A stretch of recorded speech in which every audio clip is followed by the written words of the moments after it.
Chennai super Kings 17 வருஷங்களுக்கு அப்புறம் RCB கிட்ட இந்த மைதானத்துல தோத்துட்டாங்க. ஆர்சிபி கிளியரா எல்லா டிபார்ட்மெண்ட்லயும் டாமினேட் பண்ணாங்க இந்த பர்டிகுலர் மேட்ச்.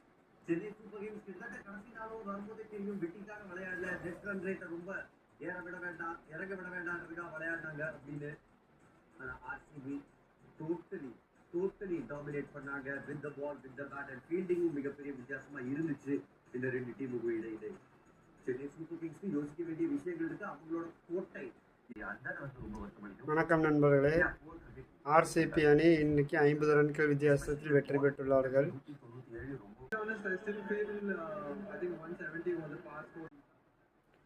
நண்பர்களே, 17 வருடங்களுக்கு பிறகு ஆர்சிபி அணியினர் சென்னை சேம்பாக்கம் மைதானத்தில் சரித்திர வெற்றியை பெற்றுள்ளார்கள். நண்பர்களே, இன்று ஆர்சிபி அணியினர் பேட்டிங், ஃபீல்டிங், பவுலிங் என்று ஆல்ரவுண்டர்களாக விளையாண்டு ஜொலித்தார்கள். அவர்களுக்கு நமது சேனலின் சார்பாக வாழ்த்துக்களை தெரிவித்துக் கொள்கிறோம்.